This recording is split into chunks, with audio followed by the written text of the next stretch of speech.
Welcome, folks, to Dicey Banter. We are the TTRPG Talk Show where we speak to all the makers and shakers within the tabletop space while having fun and meaningful conversations while we're at it. And with that, before we get started, I and this channel stand against genocide and ethnic cleansing and support all the oppressed people of the world struggling against injustice, imperialism, and colonization.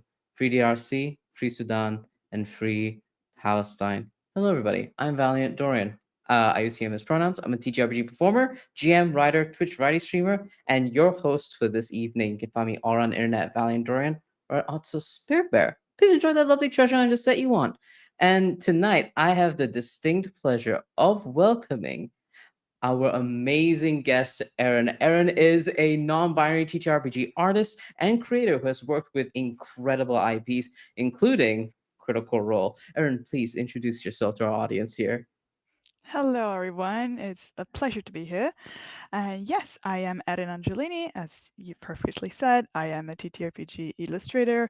I'm also a comic colorist, so I've worked with some titles that you might have heard, like Justice League, Batman, Doctor Who, and Critical Role comics as well. And I have been dabbling also in the TTRPG space as writer slash creator. I have dabbled in some homebrew content. I've done a little bit of charity TTRPG streams, playing online with some lovely folks for good causes. And yeah, I'm here to have a lovely chat and some fun. Yes, we are going to have a lovely chat and lots of fun talking about your journey and your work as a freelance artist, as well as the journey of being a non-US artist. But before we get into all of that, hey, folks at home, if you're enjoying this show, please consider donating and leaving us a tip. The funds raised will be used to tip myself and our guests to show your appreciation that you're enjoying the show. Please use exclamation point donate in chat to support us and to retrieve the links for that. And with that, I think there's no better way to start than by beginning. So let's get right into our Dicey Banter interview for this evening. So, first off, Aaron, this is a question I ask all of my guests. It is one of my favorite things to do is to learn about all of my guests' origin stories. I need to know, how did you get into the TTRPG hobby? So it's a long, long time ago. No, so not. But yeah, I've always loved fantasy books and movies and stories of all kinds. I grew up in a very creative family. Both Mhm. my parents, even if they are not artists as a career, but like I've always had like artist hobbies and very lots of creative beautiful things around the house, books and movies and things. My mom read me Mhm. The Hobbit when I was just a little baby. It was kind of like the first book that I read on my own when I started to Mm. read. And so I was immediately channeled throughout my childhood in the genre of fantasy and Mhm. imagination. I drew since I was a little kid and was encouraged So to do so cool. by my family. And yeah, I think when, in the old days when internet was not a Ye old days, the ye old days, ancient times. yes, in it like as widely available as it is now. I am from Italy. I grew up in Italy, and we were in the countryside as well. So we were in an area where even we're in the city of Rome, which is Mhm. where I was born. Um, Internet was starting to be more widely spread. I didn't get a stable internet connection at home well into my 20s. Oh, fair. And before then, it was kind of like uh, you had to connect or use the phone. You couldn't do both Mm, things. It was very expensive. So I had kind of like a little bit of time here and there that I could spend after school, after homework on the mm. internet. And, it was forum time. People Oh, were on yes. forums a lot. DeviantArt was like my main hub for art things. And even before DeviantArt, but it was just like lots of play by forum. And Oh. I used to, like, I found a lovely Italian forum that was about Lord of the Rings fans. And we basically had a little very like not rule heavy. It was just kind of like you basically would just get just creative writing more than like a structured RPG. And we would Yeah. role play this. There was one of the guys on the forum who was our dungeon master, quote unquote, and we had this lovely adventure in which we had to, find an alchemist who was doing some mean things and stop him. Mm, And that was my very first foray into the like actual like role play. And at the time, I think I was 15. mm, And from there, moving into other forums, there were like people who actually played D&D, and I knew mm. of D&D because again, it was fairly commonly discussed in these forums that I was on. I had Yeah. never played it before, so I had a chance of playing a couple of one shots with some of these friends because we would do like this big, oh, well, let's all gather up on Saturday with people coming in like from a couple of Mm. different cities, and someone would be a DM, but it was very much, and it was at the time it was 3.5 D&D. Oh, that is the most popular edition of all of my Yeah, guests. It's something I've noticed. 3.5 is a huge entry point for a lot of folks in the space yeah. now. I mean, I think that, I mean, it's also like people my age. I think that was kind of like when we were like in our late like teens or late teens, and it was Mm, like that was what was running at the time. And but it was very much a situation of like, this is your character sheet. uh, I got to choose like my rate, like my lineage mm. and my class, but it was like, yes, now you have to roll this amount of dice and then you have to do this thing. But it was not like there was not much knowledge behind it, Yeah, especially because at the time, you had to buy the book and the books were very expensive. they And also sure being were. in Italy, it was also like we had to, if there was a new thing, you had to wait for it to be translated and published in Oh Italian my because it's goodness, not like we yes. have all the English books running around like you Mm, might do now. And so yeah, basically there was a DM telling me, okay, this is the thing you have, this is the thing you do. So it was fun for like the group activity of it, and mhm. we would like playing with like on a picnic and something. So we were like in nature with friends. It was more like the sharing of it, but there was not like Yeah. the knowledge of it. And then from there, I my very first boyfriend was in a D&D group, and they used to play every week, Mhm. and I got to watch them because I was not ever invited to play. Oh, Uh, that's sad. yeah, it was kind of like, I think it was kind of like given for granted that I maybe for some reason I wouldn't be able to join or to keep up. It was also true that I was not like I would not have been able to be there every week because I was not there every Ah, I week. see. But it was kind of like, "Eh, sure, okay, I was just drawing to the side while they were playing, so I listened to a lot of it and I liked the idea of it, but like I didn't get to play much D&D, especially not Mhm. knowing much of it until actually more recently. I played other games. I played the Dark Oh. Heresy Warhammer 40K setting for D&D, Ooh, very which is I think cool. basically the same. I don't remember exactly, but I think it's a D20 system. And then I actually my longest campaign until recently was Stormbringer, which is based on the books Elric of Melniboné, which is like a whole Mm. fantasy thing, like its own separate universe with lots of different books and things. And that was a D100 system. Ooh, Uh, interesting. No, I Also a haven't heard of that very one. like not very known system that has not like it's not big as D&D. Like it has that's just that one old rule book with clearly very antiquated ideas and things and stuff. Of But yes, of course, I yeah. remember it fondly. And I had some fun memories. And that was when I was in university with like my friend group at the time. That is an incredible like origin story of TTRPGs. I do know several folks who did come into like role playing in general through forums, but I had not heard of like forum like play by forum of of RPGs and being able to make parties and go on little adventures. That's so deeply cool, Yes. and I love that for you.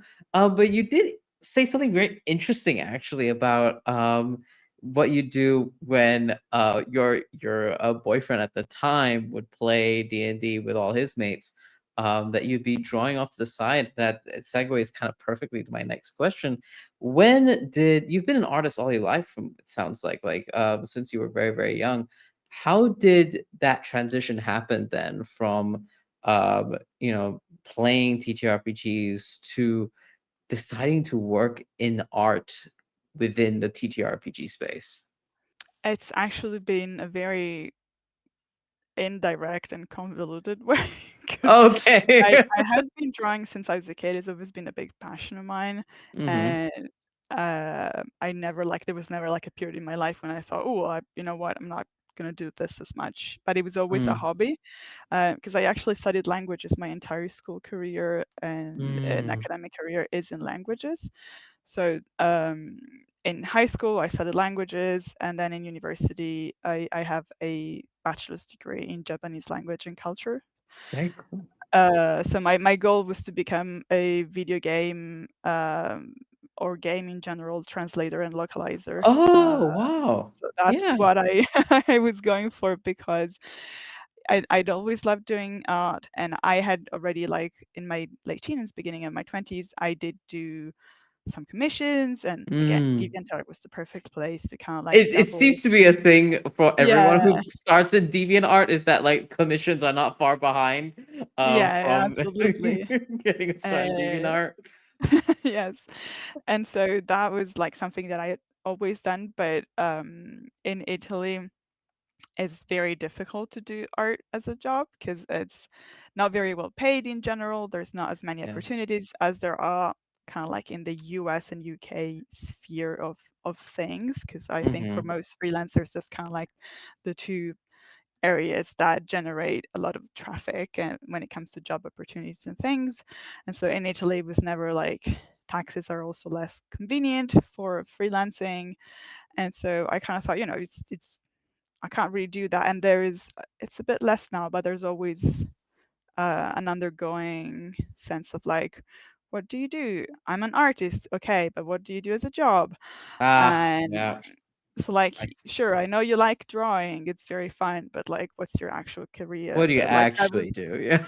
yeah, even if I was not faced with that at home, but it was like a like society wise, it was always a feeling of this is not really a a smart idea. So so maybe Yeah. just avoid it. Um, and so I've always loved languages, and I was very passionate about learning languages, and so that's the path I chose. And then, yeah, a little bit of commissions here and there, and then throughout my university years, I actually at the end of the university years when I started doing a little bit of translation work, and I Mm. realized that it's somewhat paid even less than art.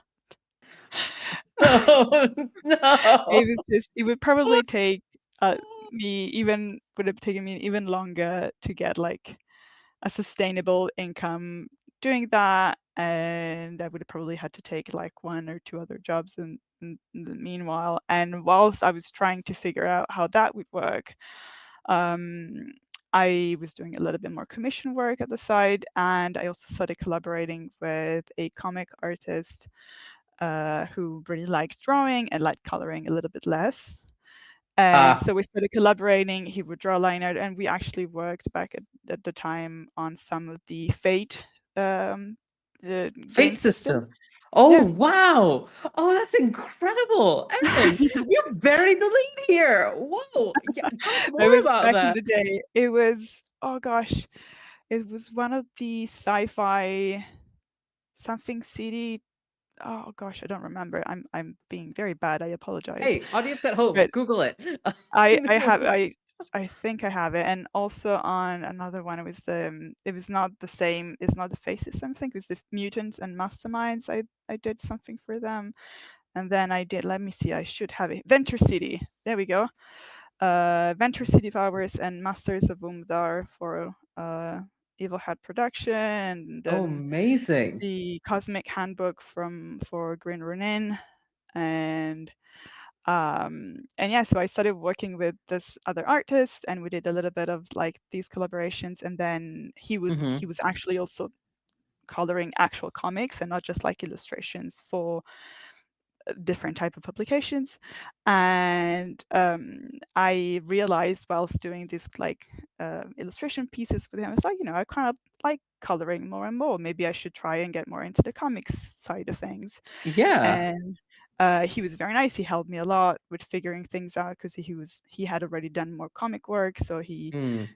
um, kind of like inspired me to keep going, and I started building a portfolio, and together we worked on a short comic on Terminator for Titan Comics. Ooh, Uh, incredible. it was fun. That was kind of for a like a special Blu-ray edition that they were doing. Mm-hmm. So they had basically like a limited run of comics that came with the Blu-ray. Mm-hmm. When Blu-rays were still again some time ago. uh, and then from the publisher liked my work, and they offered this artist and me a Warhammer 40K series, Ooh. which was a 12-issue run, so it was ran for a little bit more than a year, and that was my first. Basically, I had done like a few like what are technically called filler jobs. So then Mm. basically when you look in comics, sometimes you notice that the art style is different, or like that Yeah, something in the pages are different.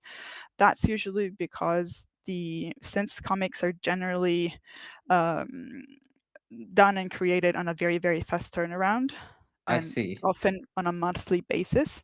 Mm-hmm. So the comic that it comes out in July is done in June, and so the Yeah, artists okay. that are working on it are usually like running against time to complete it for the release date. Yeah, for sure. When you notice that something like in the coloring or in the art style is different, it's because someone else has been hired, because the deadline cannot be moved, and the person, the human being who Mm. is in charge of drawing, and then the human being who's in charge of coloring or possibly inking all those pages, is not, doesn't have enough hours to Yeah, complete the there's only thing. so many hours in a day. Yeah, I can Yeah, imagine. exactly. So basically, it's the equivalent of games releasing that need patches. For comics, it's you hire someone else because there's not enough. They will never push the deadline. At least Mm. most will not push the deadline, because getting it out there is more important than having the thing completed well. Generally, unfortunately, and I've so learned I something had new about the comic yeah, art industry. Yeah, it's rough. I can imagine. So basically, yeah, I had done a few of those. Like, oh, I need someone to color pages 15 to 18 of this issue, Mm. and like the same thing on a few other smaller publishers. And then yeah, so the Warhammer 40K was my first big long series, and then from Yeah. then I kept working on with Titan Comics on Doctor Who Mhm. for I think 3 years. It was a very very long run on Doctor Who comic. So I was in So cool. the thank you the 13th Doctor comics, and then a few other sprinkled here and there. And then meanwhile, I started working a lot with DC Comics, which is kind of Mm. like the main publisher that I work with right now. And yeah, so basically throughout, like when I was working on the Warhammer Mhm. comic, I started thinking, I mean, this takes a long time, especially because it was at the beginning of my career, so I had to Yeah. kind of like get accustomed to the work. So at the beginning, it would take me like a day to color a page, and they were very complex pages, but still a Yeah. day for a page is kind of like a long time. And then now, probably with that same type of complexity, I can color at a good pace, like between 2 and 3 of complex pages. Aaron, I'm gonna be so real with you. When you said it took me a day to color a page, I thought to myself, that sounds reasonable. So hearing It is. To be honest, it is, because it's a lot of work, and especially, so basically when I say coloring a page, yeah, let's so to also explain to the audience. So when you think about a comic page, a black and white, so yes. usually there is a person who is called a penciler, who Mhm. gets given the script that is Mhm. written by the writer, and the penciler follows the instructions, or like the scene describes in the script, and draws that. It could be either on paper, like the person that I used to work with on Warhammer 40K, he would draw traditionally. So he had I this see. big pieces of paper, and he would draw with pencil and ink. Mm. Some other people draw digitally, like in all the softwares that we know, Procreate, Photoshop, whatever, Yeah. depends on the preference. And then if there is also a secondary stage to that, in which some people are just pencilers, so just draw literally the pencils. And Okay. then there is an inker who Yeah. inks those pencils.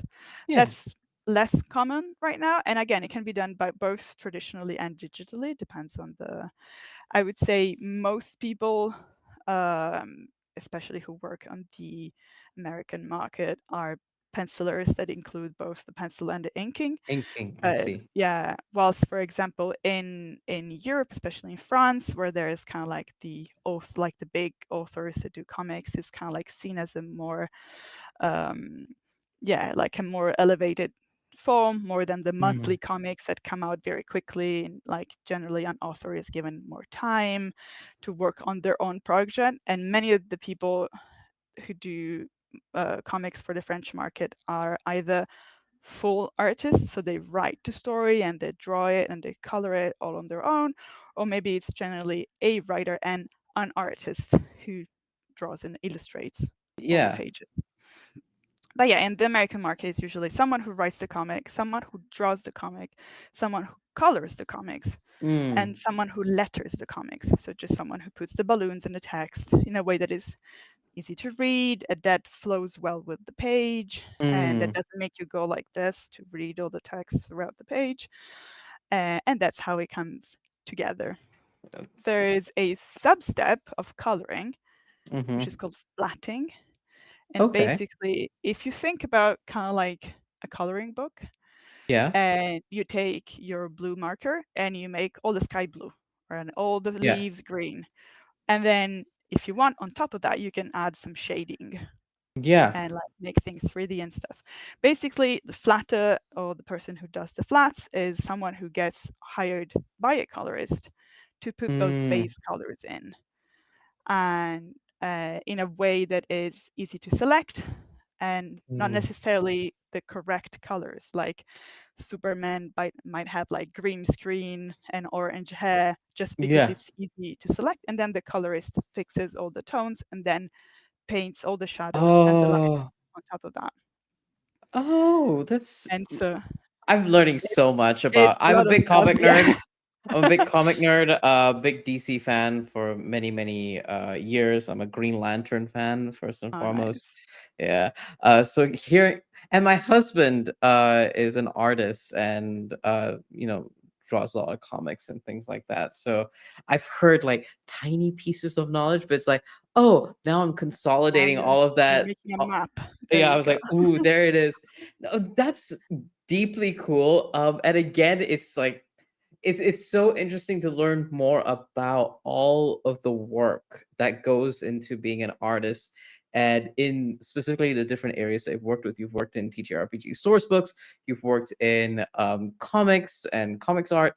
Uh, I would love to hear. This is where I'm like, Aaron, please hop onto the soapbox and go off. I would love to hear your opinion on like misconceptions that folks might have on being an artist, specifically in the TTRPG indie scene. Like, what are things that folks think about artists and the work that you do in TTRPGs, and how are they wrong, actually?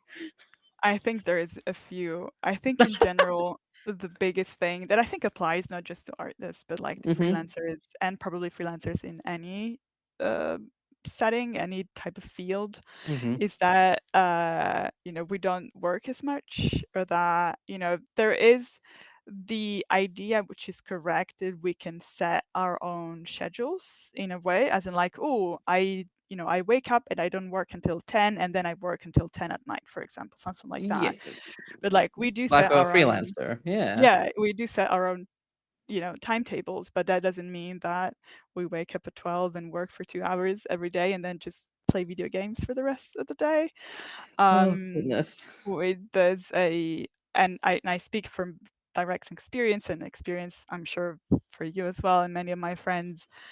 It's especially at the beginning, there is the big hustle culture, like trying to do Oh as much as you can all yes. the time, which can be useful. But you also need to understand the the point to which it is still useful and the point Mm, after which you should probably let go. Remember that weekends are useful to just rest and recover. I Sleeping is lit- very good. I Eating literally just healthy. had this conversation with my project manager. It takes it takes so much unlearning to remove that. I have to do this all the time, otherwise I feel terrible and I'm going to let down so many people, which is not Mm, the case, especially if you have good communication. So yeah, a lot of people think that, you know, I'm an artist, and I was like, oh, it's so nice, you know, just draw all day. And I was just like, no, I wish. And that's I probably mean, you like did just say to me like, "Oh yeah, I used to color at like a page a day, and now you do what, like two or three Yeah, for a a day?" complex style, I've gone up to like 10 or 12 for other types of It's pages. just And I'm not the like, I wild. know other colorists who have a very kind of like flat style, so like more like atmospheric colors and less painterly style. I I have a more see. painterly style, and they have more of like, yeah, like a stark, more black and white, not black and white, but like more flat color, more like Yeah. solid shapes style. Hmm. And of course, since you're not painting all the details as in the same way, it takes less time. But like, yeah, Yeah. there is people I know who have turned out like whole comics in, so like 20, 22, 24 pages in like 1, 2 days, which is ridiculous. And that's, again, I it's thought you not were gonna because they say did 1 week. I thought you were gonna say 1 week, like 1 one week is an business week, average, yes. like 5 Uh, days. But that was not the number I thought you were going. Nah, and again, it's not because they, you know, they really enjoyed it and they wanted to do it in, 48 hours. It's because basically the publisher's like, okay, we need this done by this time because someone else in the timeline has messed up and we're not going to change the days, even if someone else technically got more days than you, and you Yeah, are forced to work on whatever time is left. Um, so that's it's rough, and I would say that's something that might happen maybe less in TTRPGs, but there is a lot of kind of like, "Hi, I would like to hire you for this project." So yes, wonderful. Do you have a deadline? Oh, not necessarily. I need it done in 2 weeks. 2 weeks is a short is a deadline that's a deadline. for That's a anything. deadline. For anything, it's a short deadline. It's not, and people don't have that idea, and there's a lot of misconception of how long art takes Oh, to yeah, make. And even if it doesn't take me a lot of time, even if it takes me like 12 hours to do your thing, I'm not working 12 hours in a day, and I might have yeah, other things to do in the next 2 or 3 days that force me to split those 3 hours, that's 12 hours, in 4, 5, 6 days. yeah. Because as we were saying, first of all, there's communication with the client. So when I work on a commission, I will often both for like simpler stuff and more complex things, I need to check back with the client and, hi, this is the sketch. This is, this other stage of the process. Is this good? And it might take the client 1 or 2 days to reply, and that's time that gets eaten away from my deadline. Yeah. And we still have to do admin. We need to catch up on social media, which Mhm. unfortunately is the plague of our existence. Oh It's a great yeah, joy, but it's also a constant struggle. yeah. There's Oh my goodness. emailing, admin, Mm, invoicing. There's all those little things that when you say, I'm an artist, I do draw and color as a job, but my job involves a lot of other things than most people who are employed yeah, nine don't to five in their. exactly don't deal with, because they probably don't have to do invoicing or admin in the same way that I do.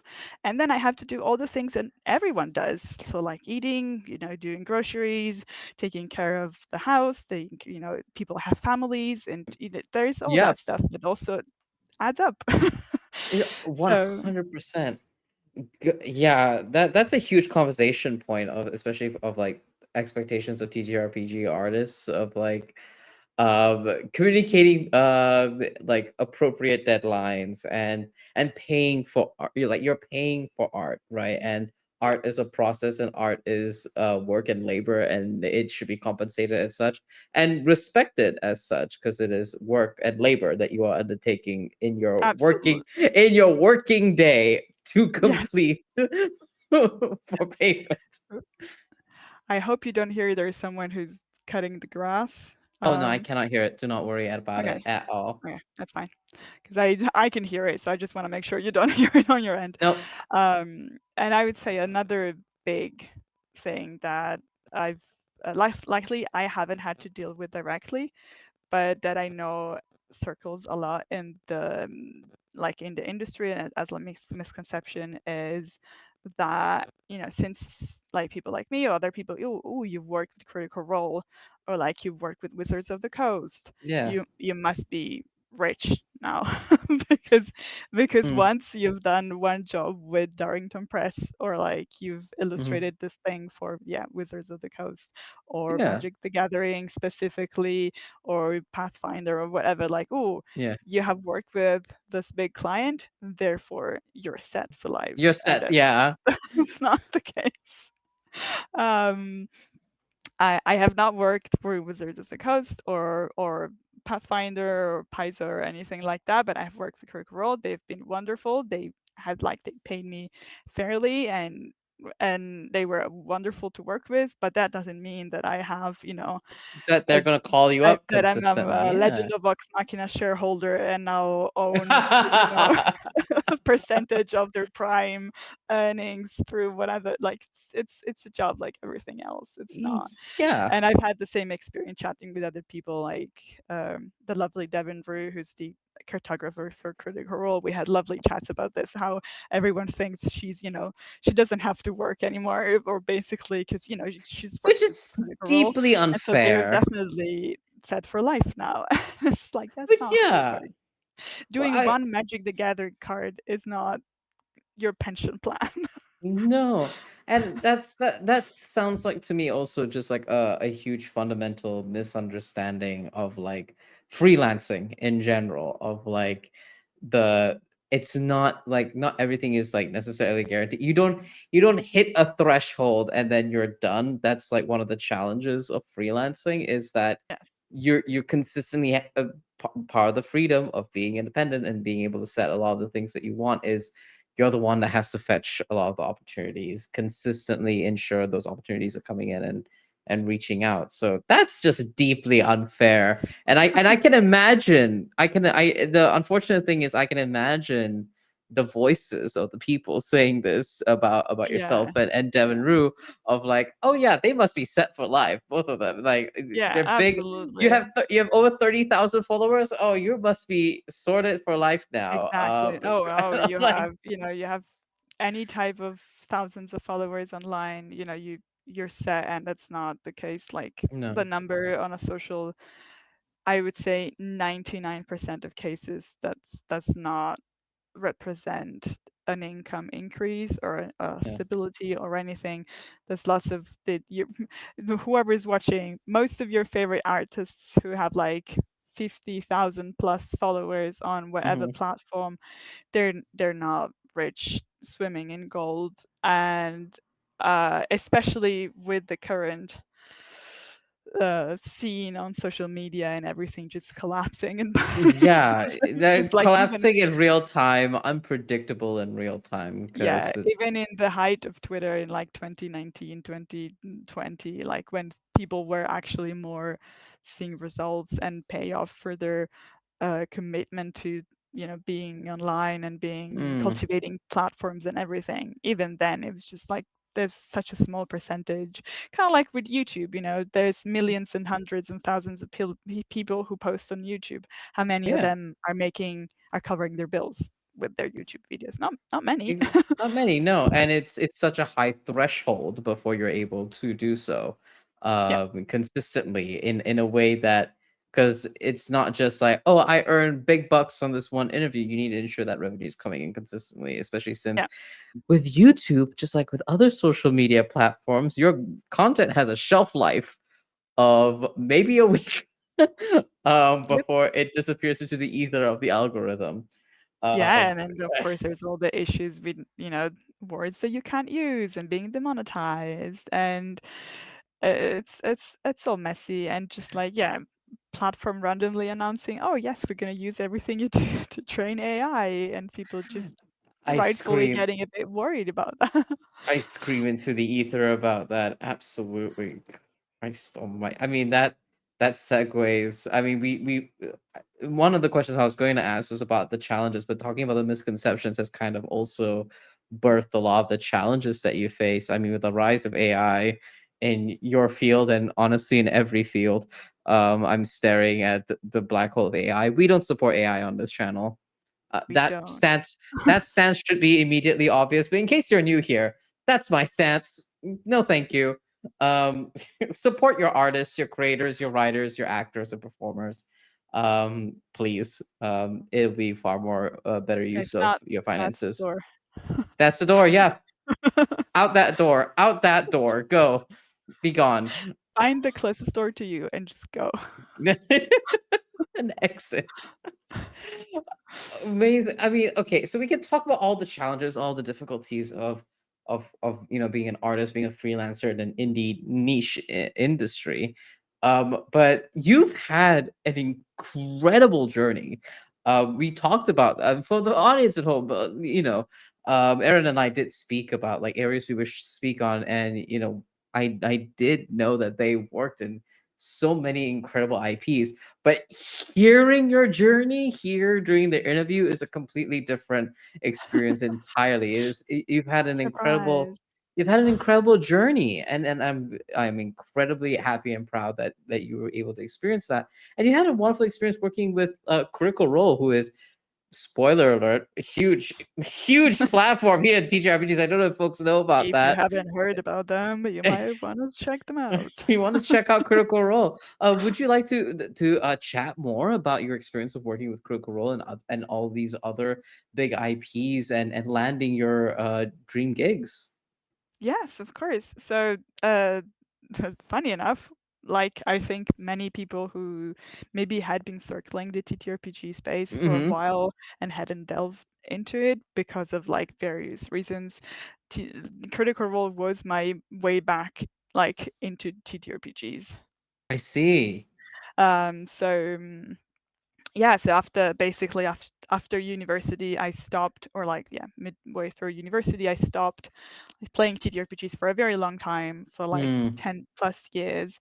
And then in 2018 I was in a convention, at a convention in France. So I was tabling with some friends, artist friends of mine, and one of my friends, Alessandro, who's an incredible artist, and he has always been very much into TTRPGs and stuff. Yeah. And we were like both loved fantasy, and we were taking kind of like sketch commissions at the table, and someone came up and asked him to draw Percy from from campaign 1 of Critical Role, which at the Yeah. time I think had recently finished, or like was Yeah. finishing. It was finishing around then, I believe. Yeah. And my friend was so happy.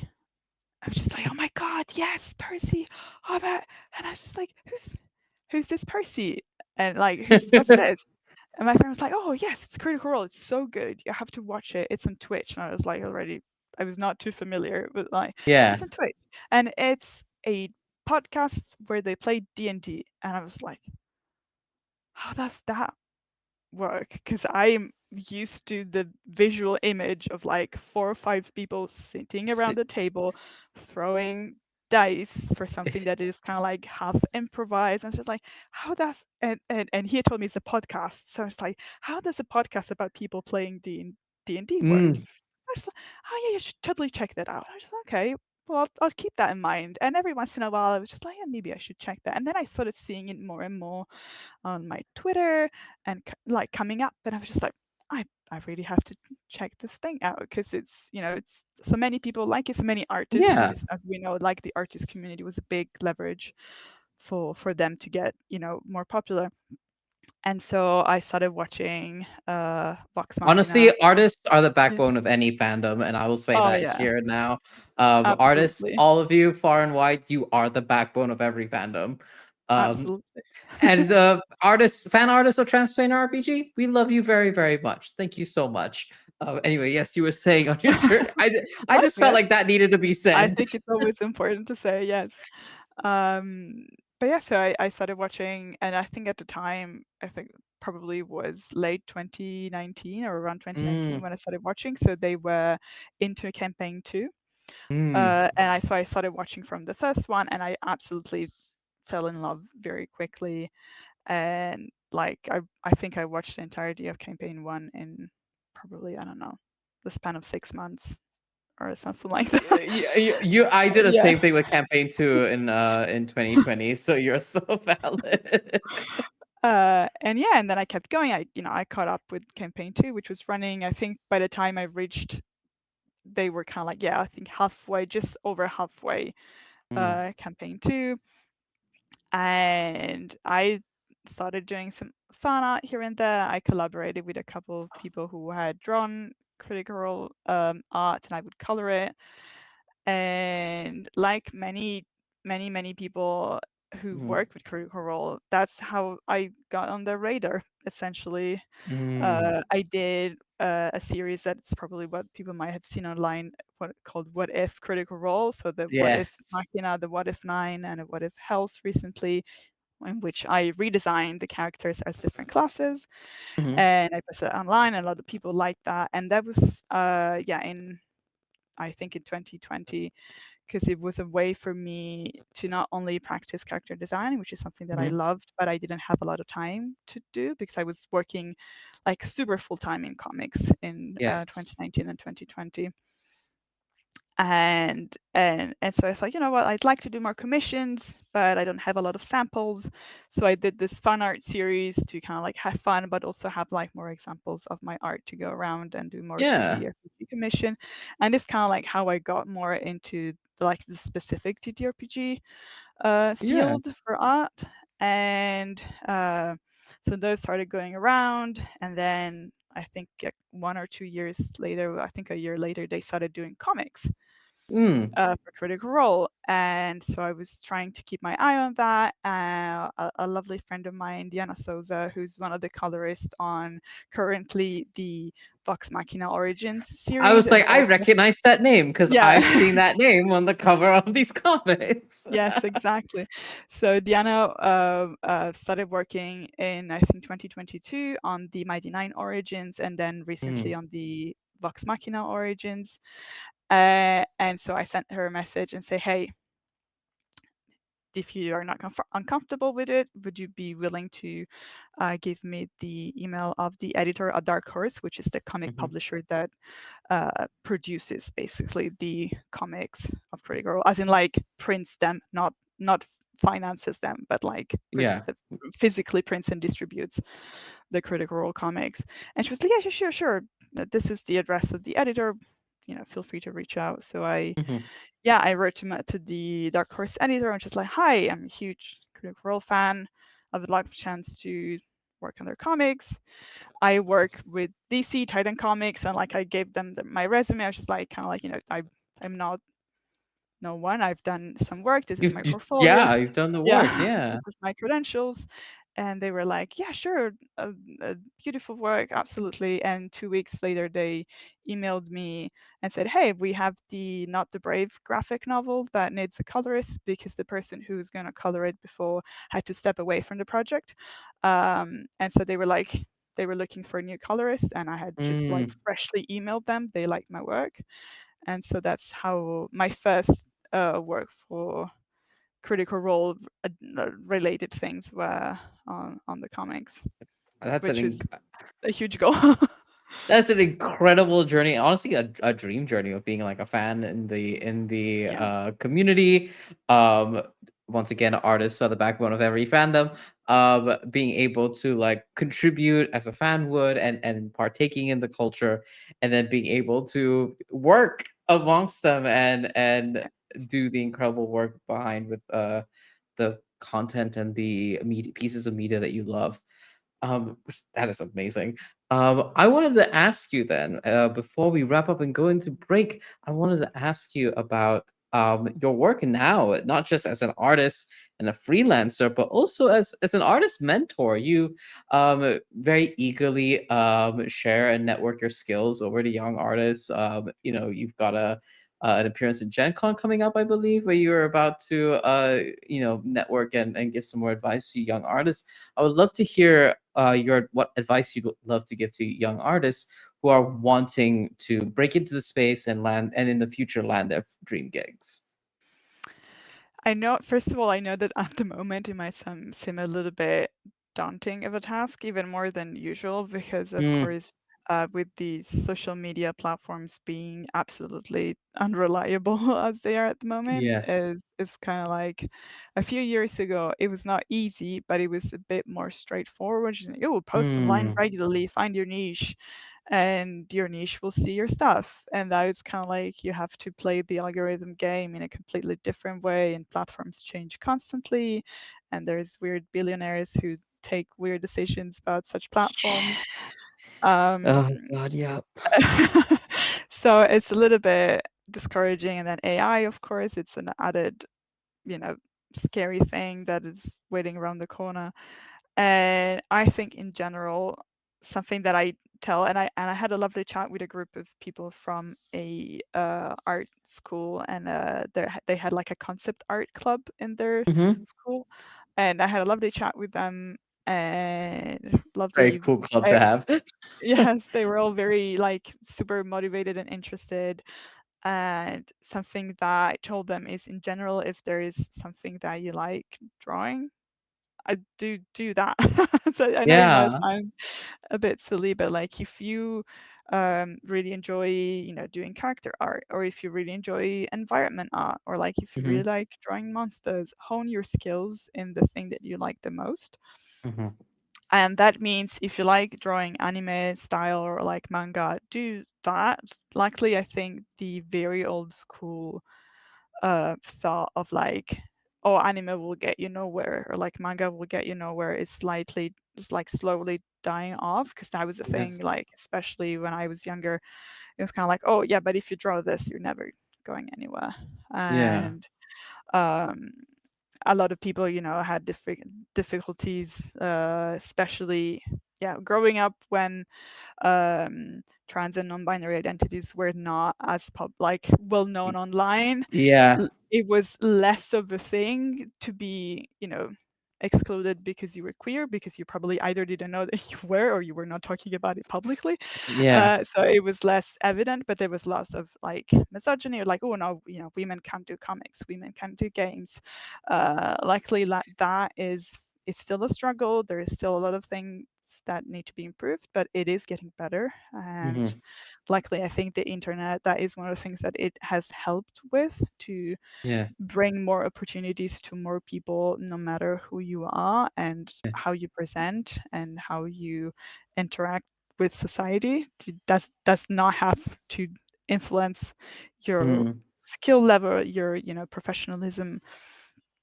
And so go for it. And if someone tells you, oh, you can't do this because you are, insert label Yeah. here, don't listen to them. And keep doing it. And it's a lot of studying, it's a lot of patience.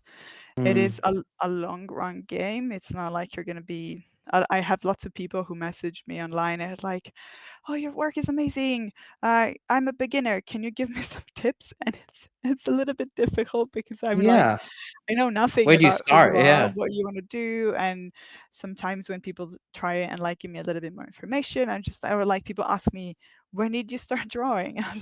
I don't know, since I could hold a pencil. It's not a useful question. Like, knowing Hmm. how long I've been doing this does not mean that it would be useful how long it will take you to do a You. similar thing. I've done art my whole life, but I've never studied art. So, Yeah. maybe if when I was 18, I had gone into like a fine art academy, maybe I would have reached the same level that I have now, or a better level in 2 years. Or maybe the Yeah. fine art academy that I would have gotten into would have been a terrible choice, and I would have Yeah. hated it, and I would have quit. Or like a lot of people that I know have different experience. Some people love going to art school. Some people come out and say, I learned more from, following a Skillshare course for 3 months than I did At in art in school. art Yeah. school. Something that I know art school gives to a lot of people is community, which I think it's very, Yeah. very important for a lot of young artists. So maybe if you're someone who benefits a lot from your peers sharing your passions and doing the same thing to keep you motivated, to keep you passionate, Mm-hmm. and also to keep you on track, then maybe an art school or an art course or an art class of some kind can be a good idea, because then you have the reinforcement of the atmosphere around you. Yeah. But I didn't go to art school. I've done like weekend workshops, like a Thursday to Saturday, like some type of stuff like that every once in a Mm. while. But I don't have any formal education in arts, and especially with, in the US and in general all over the world, with how much an education, like a formal education in art, might cost. That's- I would, weigh your options and, ask yourself, what is the thing you would like to do? And mm. we have the internet. There's free tutorials everywhere. There's entire That's YouTube true. channels dedicated to so many specific things, which can Mm-hmm. either be like an art form, a specific like watercolors, concept art, environment art, Mm. or like just procreate stuff, learn how to do this and this and that in the Yeah. software that you prefer, which is a huge resource. So uh, learn how to study and like find the resources that best suit your needs. And if you Mhm. can't find it, I think that you shouldn't be afraid to ask nicely and respectfully, because that's very nice. I Yes. will, if someone messages me and says, what software you use, which has happened, I will reply, but I would rather say hi, like have someone say, "Hi, hello. Do you mind if I ask you what tools you use?" That's always a Yeah. nicer way to, and I feel a little bit more maybe encouraged to maybe share more Yeah. stuff, because I'm not just Google, and I'm not here to Google things. Yeah. I'm not your quick search engine. Yeah, absolutely. Yeah, No, absolutely. that's a great set of advice, I think, to young artists. And with that, folks, this is a great time for us to go off on a 10-minute break. Please get up, stretch, pet your pets, tell Mr. Valiant Dorian loves them very, very much, and we will be right back after this break. Take care, everyone. See you soon. Bye. Hello, everybody, and welcome back to Dicey Banter. I hope you all had a good break alongside us. I hope you got up, stretched, pet your pets, and told them Mr. Valley and Dorian loves them very, very much. And we are back with the one and only Eren, incredible freelance artist who's worked with so many cool IP, including Critical Role, DC Comics, Fate system as well. I learned in the earlier part of the interview. And on this half, folks, we're going to be chatting more about Aaron's experience in navigating freelancing, especially as a non-US citizen, and their journey after re-entering TTRPGs after a hiatus. But before we get into all that, a huge reminder: if you're enjoying the show, use exclamation point donate in chat to send us a tip. We greatly appreciate your patronage, and we'll jump right back into the session. Hi, Aaron.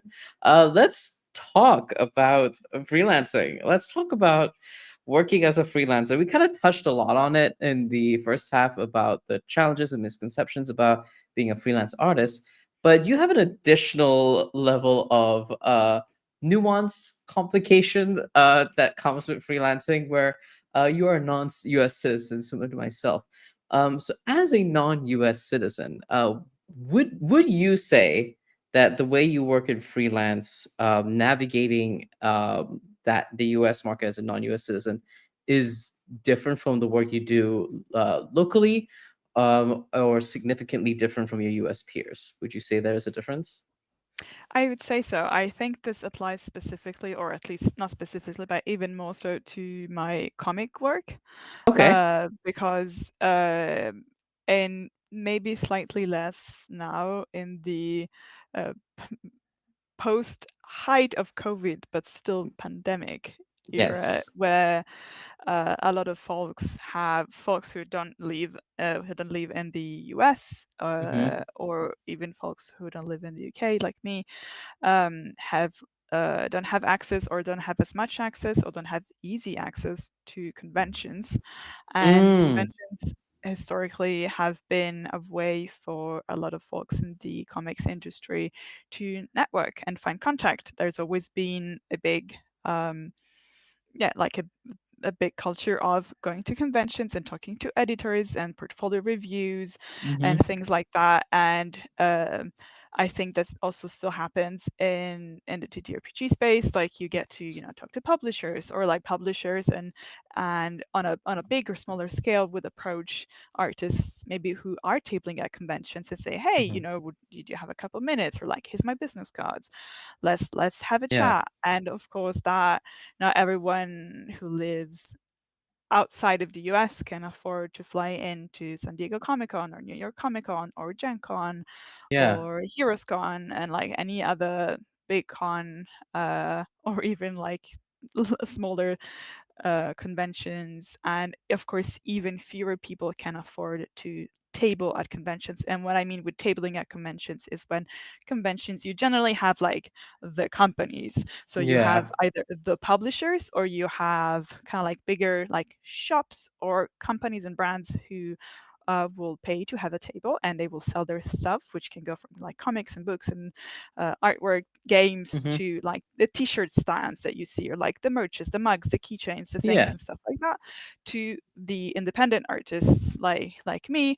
Or for example, if Transplanar RPG had a table at a convention where they Yeah. get to showcase their cool characters and talk to people about their streaming, oh, the new season, this and that, and like that, it's considered, but probably an artist alley or like an indie game section in a convention and stuff like that, whereas Yeah. the creators and the artists and the small little people that are not the big companies, and the Yes. people who do their own things pay to have a table and Mm-hmm. sell their things. And that is very expensive, because you have to pay for the table, you have to pay for a hotel, you have to pay to produce the things that you're Produce the selling, merchandise. because Yeah. prints and t-shirts and mugs that just appear out of nowhere. Some people are more hands-on, so some people print their own prints, and they're like very skilled with Mm-hmm. like printing and paper and all that technical stuff. Other Mm-hmm. people work with printers, as in like printing company, and have their stock made for them, but there is no Mm-hmm. transport, carrying around the Yeah. stuff internationally, so like Oh my goodness. luggage, Yeah. transportation, and then of course when you're there you have to pay for food, and it's Food, not easy. lodging, Yes. having like even grabbing drinks or grabbing dinner with folks while networking costs money Exactly. too. And it's, some people are luckily here in the UK, like in the US and in many other countries, expenses can be deducted from the Yeah. money that you make. So if in a year I earn $50,000, but I Mhm. have spent, let's say, 10,000, just to make a round easy number, in work expenses, in producing my prints, and admin stuff, stationery, Mm. etc., I can tell the government, I have sold the equivalent of $50,000, but I have put $10,000 into expenses in my thing, therefore Mhm. I have to pay taxes on $40,000, because that is subtracted. And that Yeah. helps. Taxes are still very big. When I lived in Italy for freelance, for like when I was freelancing in Italy, that is not a Mm. thing. Like, you don't have tax write-offs for work expenses. I see. So it would have been like absolutely impossible for me to have to do a lot of the things that I have done throughout my career, because Mhm. I would have had to pay out of pocket and then not have been able to even claim Get them as work expenses. So that yeah. helps, but it's not something that everyone has available. Mm. Not everyone can afford to put the money forwards and then just say, "Oh, yes, in 12 months that will be deducted my Yeah. taxes from my taxes." It's not what, like, everyone can do that. So a lot of people don't have the ability to be in person at a convention and network and talk to Yeah. clients, talk to publishers. Um, and I think that can be that can affect a lot of people, both in the comics and TTRPG space. And the other thing that is possibly less of a, like, it's not a monetary issue as Mm. much, but is, the time zone difference. And as I'm Oh my sure that's goodness, something that yeah. affects you a lot, the all the opportunities that every once in a while I think I would like to do more like TTRPG shows and like Yeah. opportunities online and stuff. And something that the internet cannot help you with, you can Mhm. talk to someone who is in Malaysia, who is in Y- South Africa, Yeah. who is Antarctica, and Yeah. wherever, but you will probably be awake at different times of I the day. rem I remember when I first joined Translator RPG, I was based in the UK at the time. I was living in London. I was studying in London, and our recordings would be past midnight because it'd be like like 7, 8 o'clock US time. Yeah, So it would be an ungodly time for me, and I would literally tell my cast members, "Don't ask me what time it is. You wouldn't want to know. Don't ask what time I'm going to bed tonight. You also don't want to know." It's slightly exactly. better being in Malaysia, but yeah, I can imagine being in like a Now it's European early in time the morning zone. for you. Yes, it is early in the morning for me. I literally had this conversation with my project manager earlier today where I had to tell her about like, hey, this project we're doing together, 6 a.m. Saturday. I have a game that I'm a part of that we're recording at 6 a.m. my time, and she was just like, "What?" And I was like, "You don't want to look at my calendar. I promise you don't want to look at my calendar." She's like, "Well, now I want to make sure you're not You're like fine. that. You're not like pushing yourself, but that is the reality, and I'm sure Yeah. like even for you as an Yeah. artist with like managing deadlines, managing communication with clients in different time zones. Yeah, sometimes it's um so last year I did a my first crowdfunding, and I've done Mm. my it's a deck of system agnostic TTRPG characters. And I've been working on it tirelessly for like more than a year now, from pre-production to now nearly the end of production. Mm. And the man like the company that I worked with for production is based in the States, but they're printing Mm. in China. And so basically every time that I had a question, it would take, if I was lucky, a day, if not at least two or three, because I can w- imagine, if yeah. I email the American company at whatever time, like in the morning for me, they will Hmm. see it in the afternoon, which will Mm. already be night in China. So like every time that they had a question and things like that, most of the commissioners that I work for, even for like just personal commissions, are US based. So there Mm. is often the case in which I will send an email to my client, and then I will hear from them at least a half a day to 1 or 2 days after, because people are busy and have a lot of other things to do. Absolutely. And so there is always kind of like okay, we have to keep the momentum going, but Mm. you have to make sure that everyone's on the same page. And yeah, absolutely, when there is, calls for actual play shows and things like that, it's the first thing I, Yeah. before reading the description of the project and getting possibly interested and attached to the project, I just scroll down and look at They look at the and then, okay, times. 5 EST, and I just have to do the 5 EST. What's that in London time? Oh And then I was like, no. okay, it's a decent time. I can read the description and see if, because like the first few times, like, oh my gosh, this project's amazing. I would love to work on this. And then I was just like, oh, okay, nope.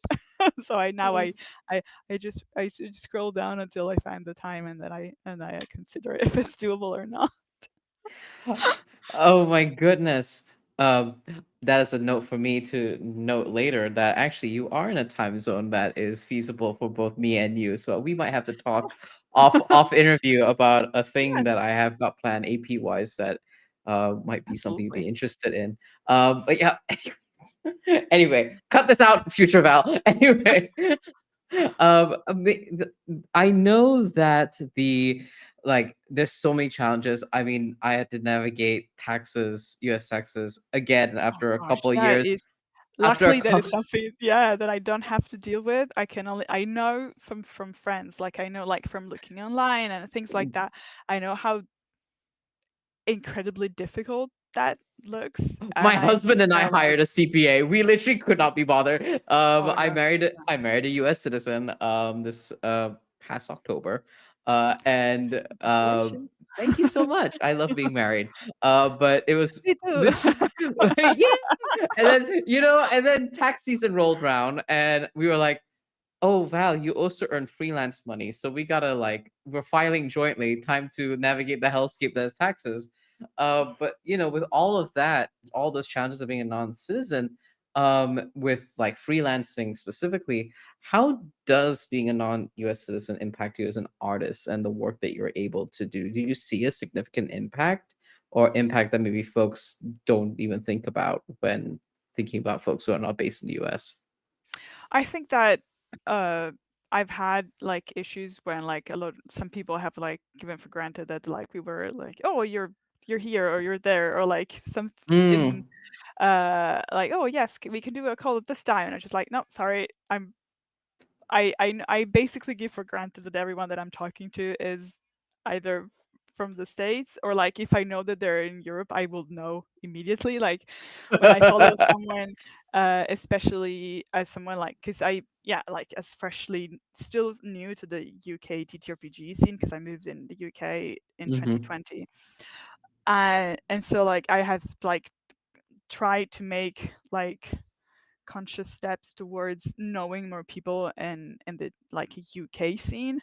Yeah. So like for both at conventions, but also like when I like different networks of people in the same country. So I'm just like, okay, this person is based here and this person is based Mm. here. And so every time that I see someone, maybe like a company or like a broadcast channel or something, I try Mhm. to make a mental note of like, oh, where are these people based? So like I know how that works. And I know that I'm not a lot of people who are US based often think of like, oh, this person might not be based in the US. Yeah.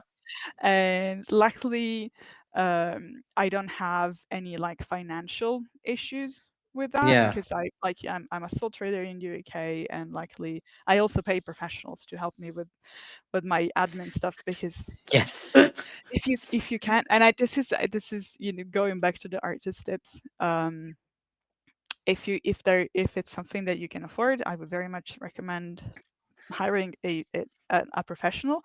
It doesn't the have to peace be of the most, mind. yeah, it doesn't Yes. have to be the most expensive person. There's definitely like cheaper options, or it might be worth considering, like trying to say, hi, I'm like, can I pay you for just this type of service or this other Mm. type of service? Talk to your friends, ask your friends who's their accountant. And because even if it might be a significant amount of money, it can save you a significant amount of money in like taxes and fees, and like legal issues, or even just stress. The general stress. I The mean, general I stress I will level. second what Aaron says here. Hiring a CPA, and for those of y'all who are working in TTRPGs, check out at Terral Tax Dragon. They are a queer and trans a CPA. And if you're based in the States or about to deal with American taxes in whatever shape or form, hit them up. They saved my husband and I a lot of grief. And they're queer and trans and in TTRPGs and understand freelancing, so you don't have to sit and explain to them what streaming is or what That's another thing, yeah. or That's a like how whole your other thing. revenue works. What's your main income stream? Uh, uh it's truly a blessing, but I play D&D online. I played D&D online with a bunch of Okay. folks. I was like, okay, and it was great because they understood when because I was like, okay, work expenses, and they already knew several things to suggest that I think about That's because great. I didn't know where to start, and they were able to be like, yeah, I know you got a new computer that you mainly use only for streaming. You should write that off. I'm like, Yeah, okay, and things like that. So yeah, those are the good things hire that you should know. CPA. Yeah, hire CPA if you can. Anyway, but back to our fun little interview. Um, so you've been doing this a long time, and you've navigated even before the height of the pandemic, and where everything kind of where it became more normalized for everything to be more remote. You've worked in comics for several years already up to that point. Have you noticed any like the any changes or improvements when it comes to freelancing as someone who's not based in the US? Do you think that we, especially in TTRPGs, do you think that we, as a community, as a space, are on the right track in making the space more accessible for non-citizens? I think there is more and more space being made, and that's just not like for everyone in general, not just specifically for like non-US citizens. Like Mm-hmm. there is more space for queer representation and diversity, and people who are doing the thing that they do best from wherever or whoever they are. And Yeah. I'm a huge fan of that. I'm very happy that, especially coming from, like I said, like my previous like D&D experiences of like when Yeah. I was younger, and it was just like, oh, you're a girl, and like I played Warhammer and games for a long time, and I used to frequent game shops, and I was always, Mm-hmm. oh, you must be someone's girlfriend or someone's partner, someone's this and that, and it was just always Ugh. very difficult to navigate that. And having you know gotten to know myself more and more, and like my queer identity and all of that, I get like, I'm Mhm. actually happy that I went on my like queer identity discovery Yeah. trip way after that, because if I had to navigate those things at the same time, I would have so Absolutely not. Enough it would challenges. it would have been, it was a bit terrible.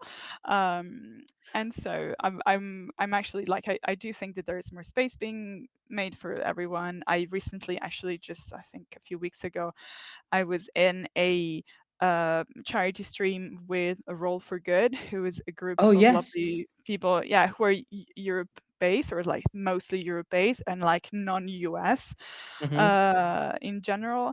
And that was great because, yeah, we did a charity stream for Doctors Without Borders, and that was like the main thing was like there were like people who were streaming from the US and participating, but they were trying to specifically make more space for Yeah. performers and streamers and producers who were non-UA space, specifically more EU, but also like other parts of the world. Yeah. And I think that with a lot of different, sure, I do think that things like Twitch have allowed like more people to, more being more independent on their own, their own Mhm. channels, their own things, and make their own things. But it's always a little bit difficult to make space for yourself as a tiny indie reality in a world where, Absolutely. technically everyone can have a podcast, technically everyone can have their own AB show, but it's, getting the word out there, and it can be very demoralizing when it's just your best friend and their dog who are watching the show. Oh, It can us get a little bit. passing the same $20 Yeah. to each and Oh, every oh, friend thank and you. member of the Yes, and I just like, community. I will subscribe to your Twitch, and yes, I will subscribe to your Twitch, and I will subscribe to your YouTube channel. I will subscribe to your Instagram. Oh yes, Patreon. It's just like everyone. It's just like a chain of support.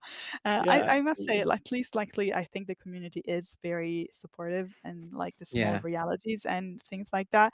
That's how I actually find a lot of like other streams or other performers, other people. Yeah. It's because I find someone and I think, oh, this, this very interesting person who's from a very different culture, from a very different place, and does this incredible thing that that opens me up to something new. And then that person is sharing someone, maybe a friend of theirs, a colleague, someone Yeah. who, or maybe like one of the, the cast members, or like someone who's producing it, and they also have their own thing, and it's also completely different. And that's like Yeah. how I found a lot of people. It's how I found you, like through like all the, oh, what's this transplanar RPG? Oh, this thing. Oh, wait, I have seen this name pop up on my Twitter sometime. Yeah. Oh, I've seen this other person's other show, or like, oh, I remember this voice. Where like you kind of like put together all the pieces, and then you Mm. slowly create with like this puzzle of like different things, different voices, different realities that are like, oh yes, I still love my Critical Role. I still love Yeah. my US big shows, but I also like having a wide array of different things to look at, because first of all, Yeah. I I I I often watch or like listen to podcasts or TTRPG shows or whatever shows whilst I'm working. And if I have 8 hours of like drawing and things to do every day, Yeah, all even of the an coloring episode of pages Critical that Role you're goes fast. finishing in a day. So the more stuff I have, the best it is, because I can just, I can binge a whole season of a thing and then I will start watching another thing because there's Yeah. always something new. And I do think that space is helping in like making these voices more reachable and more Mm, uh like loud in a good way in the space. mm, And I also think it's kind of like our responsibility to every once in a while just push ourselves outside of the comfort zone of just like, sure, I love this all white cast show. It's fun, it's great, but let's try and and listen to yes. this other thing. And like, oh no, and the community will generally make noise when, like, especially like in the queer TTRPG, there is a big intersection between the queer community and the TTRPG community. So just check out, your favorite queer TTRPG creator, and I will guarantee that there's at least two or three other interesting people that are like Mm, in their feed sharing, part of other yeah. things. So just, and if not, you can also just ask, if there's someone that's a friend of yours or a colleague or someone that you Mm, trust and has an interesting voice and an interesting view in the space. Just, hey, yeah. I love your stuff. Does Yeah. anyone else do similar or like completely different, but like Yeah. stuff that you respect? And I'm sure that they will always have a list of names to Abs- to suggest. Absolutely. I think that's the beauty of, like, I know we joke about how like small and niche TTRPGs are and how we're a niche within a niche within a niche. But I think there is an incredible beauty in the fact that we can be such a small and incredibly niche space, but still have a wide breadth of experience and different ways of storytelling, different games, different types of artwork, Yes. like different ways of interacting with the medium, doing brand new experimental things with the things that we're doing. And I agree with you. I think we are headed in a better direction than we were before. And thank you for answering that. We're Of about to course. get we're about to get into a little bit more of a stuff more attached to kind of like your own personal experience and your personal journey, being a freelance artist and being in the space in general. You've taken a break from TTRPGs. It is no secret, and you have since returned into the TTRPG space and being more active again in artwork, in APs, etc. Do you want to speak more on that decision to take a break from the space? Yes, of course. So Yeah. as I mentioned before, I did grow up a lot in like the fantasy, creative, Yes, imaginative world, and I actually forgot to mention earlier, but I also did several years of LARP. So I did that live is action deep. role playing. Cool. Yeah. So more than like back in the day when I was like in, yeah, my late teens and beginning of my 20s, more than D&D, I was playing LARP. So I was Mm. dressing up and playing in the forest. Yeah. I'm a theater kid, so that was kind of like the perfect way of like marrying my passion for fantasy and my passion Mm. for like theater and acting. And I loved it. It was great fun. Um, I had to stop at some point, like when I think it was around 22, 21, because I was dating someone and then we broke up, and that someone was a very prominent figure in the like local LARP Mm. um, scene. So Yeah. basically, I wouldn't have been able to go anywhere without meeting that person, and it was not like something that, or like somehow bumping into each other. So that was kind of like how I left the space. And a few years later, it also changed a lot. There was like a lot of like ego involved in everything. Like everyone was Yeah. kind of like the power players and like people who were like, oh, you have to do things this way. So luckily, I think I kind of like avoided that section. Mm. And but then of course I moved more towards the like the classic tabletop role playing Yeah. game space, and I dabbled in that with my friends for a few years during uni. And then the reason why I stopped, it's Yeah. because basically I started dating someone else when I was in uni and Mm. had a a wonderful person. We had lots of things in common, but there was also some things that I realized. like way later, like it always happens. It's like 10 years later, you look back on You it and look it's like, hindsight is oh, 2020 is what they that say, was right? not that was not a cool thing to do. Yeah. We had lovely times together, but then this person had a very, very, very aggressive and negative view of everything that was nerdy. Even if they were a nerd themselves in the best way possible. I'm a nerd, like we're all nerds in Yeah. different things. And but yeah, basically everything that was LARP related, D&D, Mm, cosplay, um, mm, they used to think that it was like very like you were just like showing off and you were like making a fool of mm. yourself. And so whilst especially at the beginning of that relationship I was a lot into sorry, TTRPGs and cosplay. Yeah. I was doing conventions. That relationship was doing lots of cosplay, lots of D&D, like TTRPG stuff with my friends, even on a like a very casual. It's not like I was playing in any big campaigns or anything, but like talk Yeah. about things.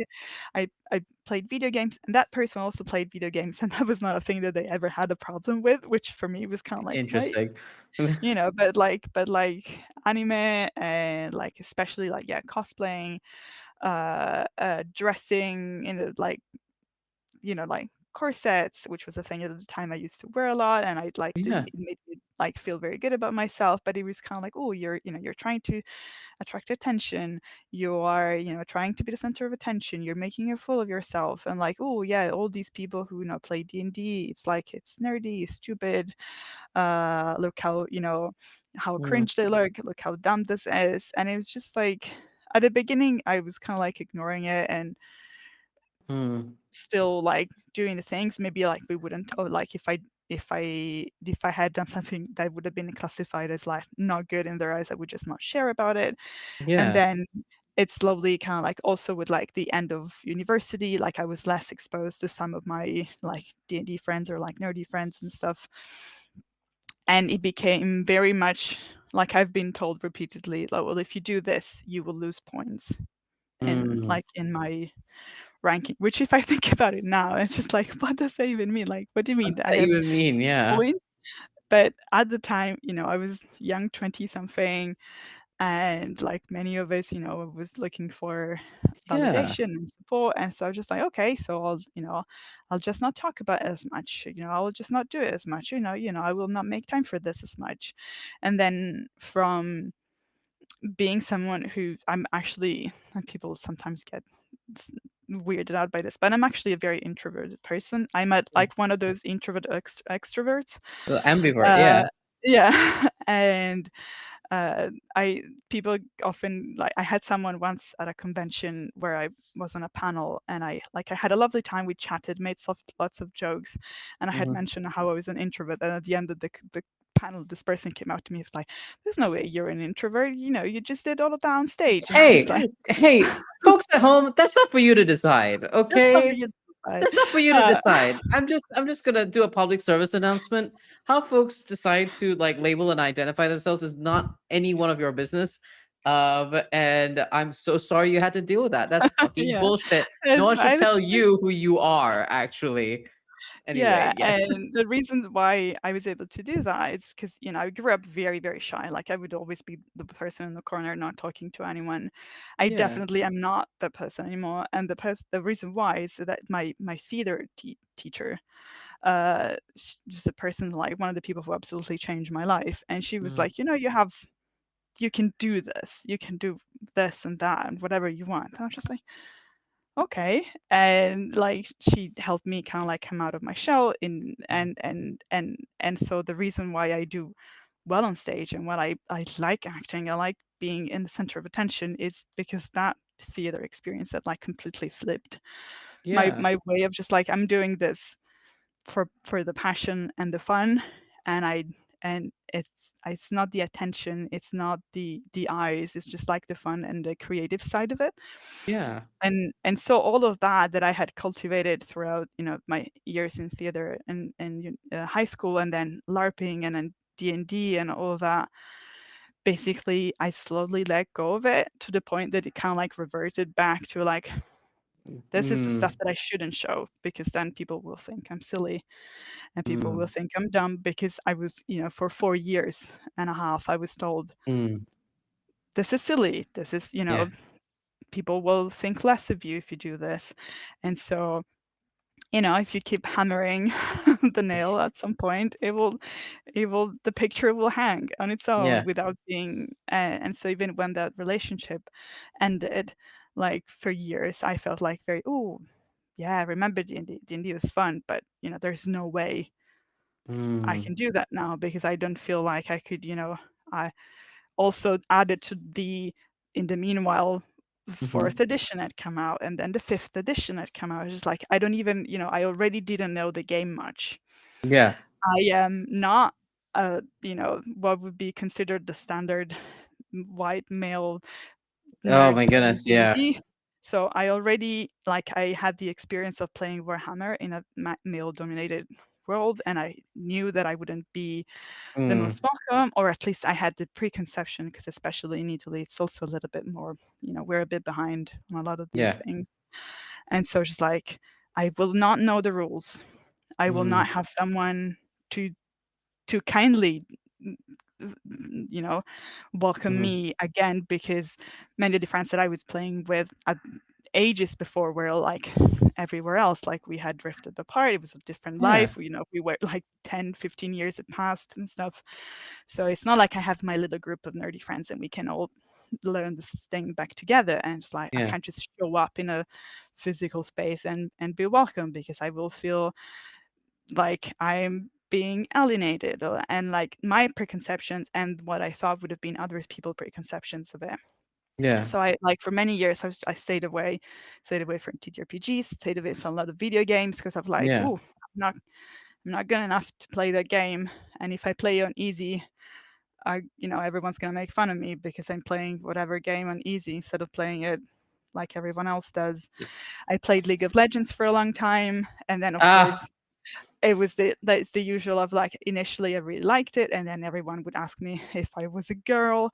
Oh, are you a girl? Wait, and then like as a former League of Legends player, yeah, yeah, I'm and s that I'm s was another experience that kind of like made me step away from a lot of kind of like more active and involved gaming and the gaming mm, experiences, and so that was lots of years of that. And then yeah, yeah, in like 2019 I started watching Critical Role, and it's like this thing though is cool. Maybe one day, and then I mm, likely through the now very dispersed TTRPG queer community online of like mm, people saying, like safety tools and respect and making space for RP and not mm, necessarily having to know all of the rules, not necessarily having to place an optimized character, yeah, and like feeling that, and also meanwhile putting myself through hours and hours and hours and hours of people playing D&D online, and kind of like, yes, I think I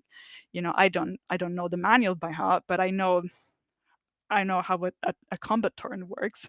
I know yeah, what a skill check is and stuff like that. And so just like I would really like to get back into it. And then I started talking with a good friend of mine, Zeno, who's, by the way, the Replica004 on Instagram and Twitter, and they are an incredible fantasy artist who's also a great TTRPG player, great D&D dungeon master. And I was talking to them. We became very friends. And it's funny because they're from Rome, but we only met oh. after I moved away from Rome.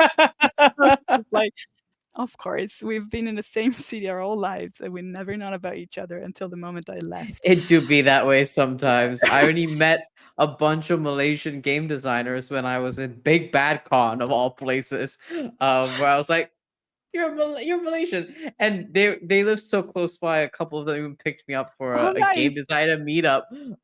They picked me up at my house. So it's like I totally understand your feeling of like, oh, Always like now that. we meet, right? Now we meet, yes. And so they were great, like, and chatting to them, they were already playing some campaigns, and then they kind of like helped me feel a bit more comfortable with get like slowly getting back into the space. And so thanks to them, Mm, and then another group of people, I'm in a group of like TTRPG creatives in different spaces. That yeah. was initially born as a Patreon A club. So they were kind of like Ooh. accountability group for people who have Patreon. Oh, And now it's kind of like a very, very uh, needed thing for the yeah. Patreon creators. Right. And now it's kind of like opened up to other people who are not necessarily super active on Patreon or not on Patreon at all. Mhm. And there's many people in the group who are writers who like write campaign settings or like adventures, and people who make Mm. maps, and people who make RPG music.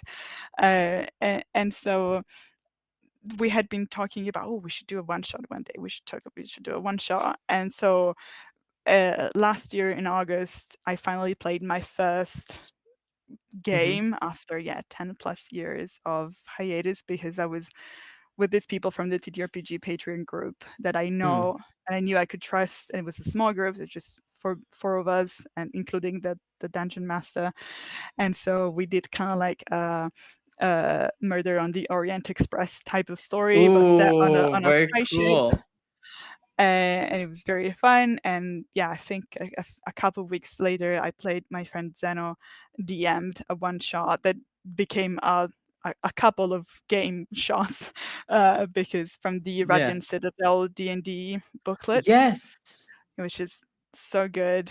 And so so last summer I finally stepped back into Yeah. playing D&D. And I think a couple months after that, always my artist friend, invited me to join their Descent into Avernus campaign, Oh, very because neat.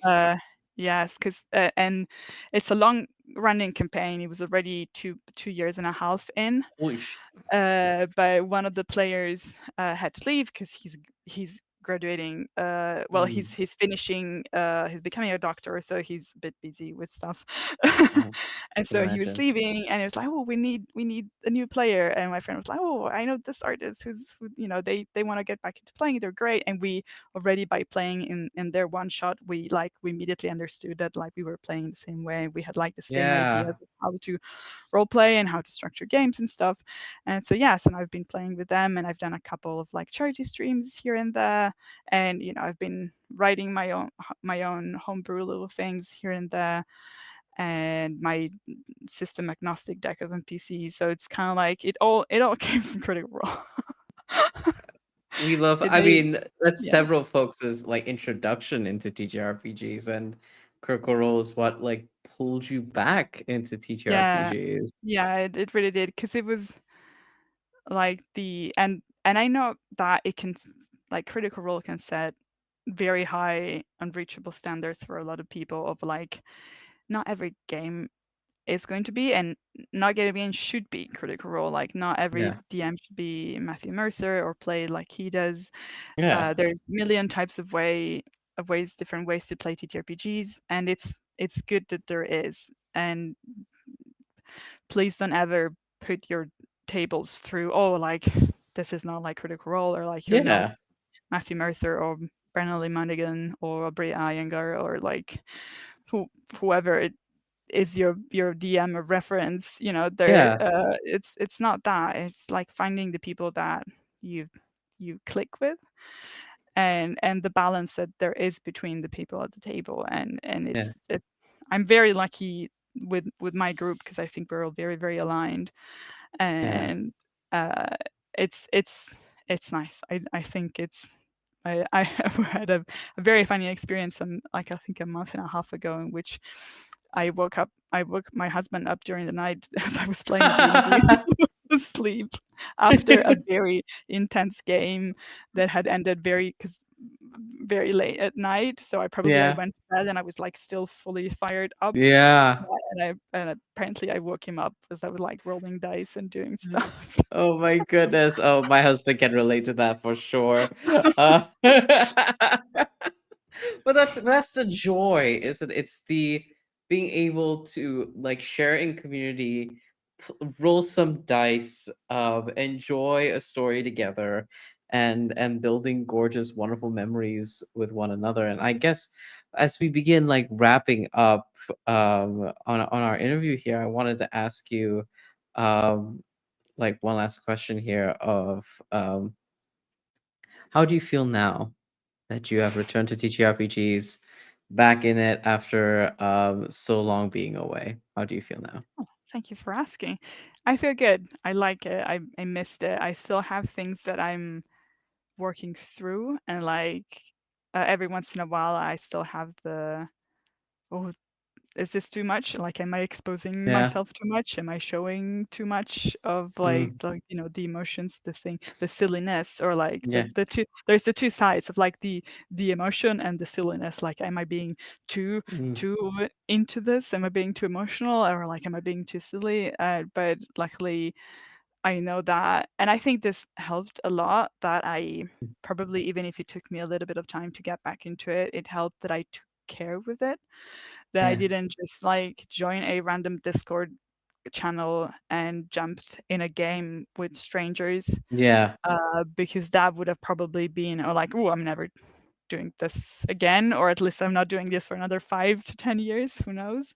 Yeah. Um, so for maybe the people who do struggle with that, like, oh, I want to get into TTRPGs, but like, oh, all my friends will think I'm nerdy, or like, oh, my friends think it's dumb. Yeah. uh, Maybe do try to have a chat with your friends and see if maybe they're also being conditioned to think that, and try Yeah. to take down a little bit of that stigma, because I mean, Stranger Things, you know, Yeah. it's not nerdy anymore. It's still mainstream. Like It's not. there It's becoming mainstream it's now. mainstream, Yeah. The Legend of Vox We've got a Machina is on movie. Prime. There's the D&D movie, like, it's not nerdy thing anymore. It's I also with where I think as problematic as the Big Bang Theory was, I think nerdy is not we're Yeah, past that. We're and past the nerdy's bad phase of history. yeah, We're and nerdy is fun, honestly, and yeah, nerdy.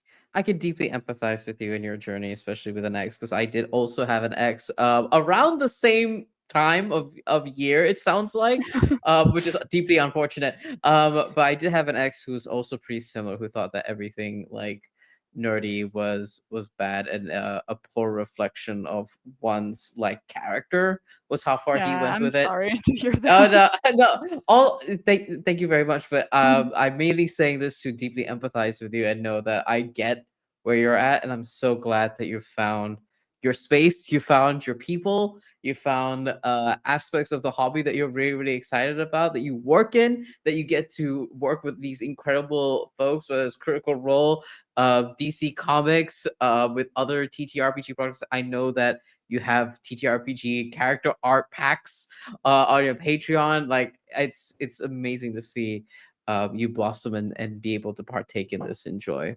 Thank you. Uh, And yeah, I would say the last thing that the person, the person I was dating that kind of like ingrained all of this in me, yeah, they were also like, all of that for them came from other bad experiences and other trauma. yeah. As we all know, trauma does not excuse trauma, but Yes, of course. it's by ourselves, by challenging if you can, Mm, if it's, if it doesn't put you in a difficult position, if it doesn't put you in a dangerous position, but like, if you can take the little, like, little by little, the step towards mm, being more open, more interested, more open-minded, more understanding of what maybe you would like but feel like it's not allowed, and maybe mm, helping, especially if the people around you seem like they're open to a discussion, mm. and seeing this from a different point of view, and maybe seeing it like, hey, this is not bad, this is good, Yeah, this is creative, it's not like, it's not nerdy and everything, but like, by slowly doing our part, like we were mm, saying, making more space for different views, different cultures, different identities, and that's yeah, how we slowly make that space easier for those of us and the others who are struggling to find a nice table, a welcoming space, a safe yeah, space.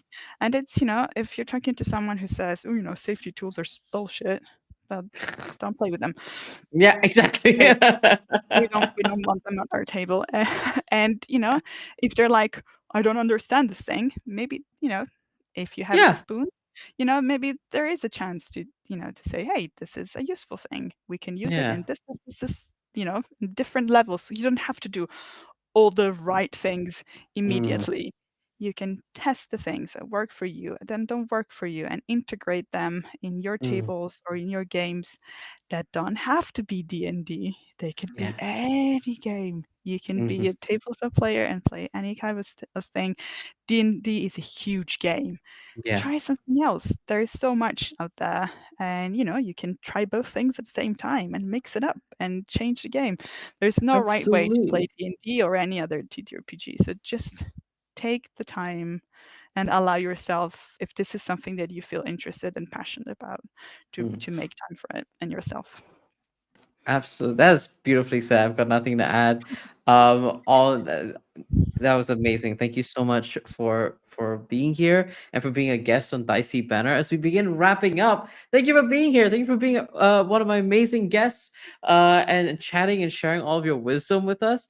Please introduce yourself. Let folks know where they can find you and all of your amazing projects that you have got coming up.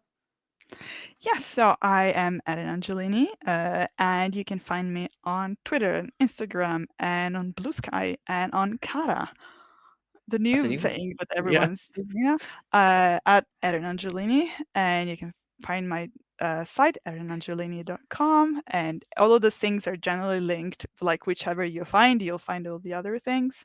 If you'd like to support me, you can either buy some cool things from my digital shop on my site, or you can join my Patreon, which is the Art Venturing Guild, where every month I post 10 completely made by me, no AI, no crap involved, fantasy TTRPG characters that you can use in your private and stream campaigns. And yeah, every month the Patreons choose what theme they Hmm. want me to work on, and then they also get to suggest ideas for it. So, I mean, Ooh. technically, if you have an NPC that you would like an illustration for, you can, and it matches the theme, you can always drop the idea in the Patreon, and they might become a reality. And yeah, and every month 10 new characters and lots of fun and chats with like-minded people. And yeah, and also if you will be at Gen Con, I'll be at Gen Con, because luckily this year, like we said before, I was able to, you know, put all Yeah. the resources and the things together and make going to Gen Con from the UK a Yeah. reality. And yeah, you can find me at Gen Con. There's lots of cool panels. And if you want to stay in touch, the best way that is not algorithm dependent is subscribing to my monthly newsletter, which you can find linked either in my socials or on my site.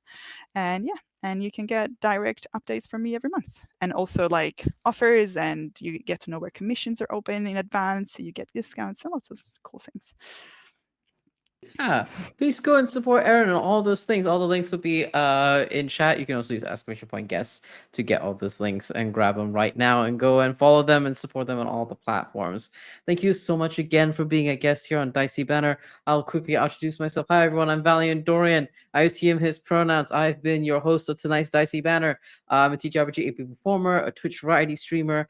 You can find me on Saturdays on Transplanar RPG on Saturdays 8 p.m. Eastern on the Chaos Protocol, where I play Sayer, the misbeloved twin brother of the Chosen One. Hopefully, by the time this is out, we'll be probably in a hiatus period. But that means you can check out God Killer, the first in studio project by Transplanar RPG. We're going back to the Sister Realms, and you can check out Connie and C in this brand new venture that they've got on God Killer, Last Hope. I'm also a game designer, by the way. I designed my first TTRPG called The Beast Within. It is about werbeasts and is reminiscent of 80s and 90s grunge fighting games. So if you want to live your furry dreams and be a werbeast, keep an eye out for the quick start guide that'll be launching soon and the publication for later this year. So keep an eye out for that. And with that, folks, do not touch that dial. We're going to rate somebody amazing, no doubt, and send them some traditional Dicey Banner and SpiritBear love. And with that, thank you all so much. Have a great, fantastic rest of your evening, and we will see you later. Take care, everybody. Bye bye. Bye bye.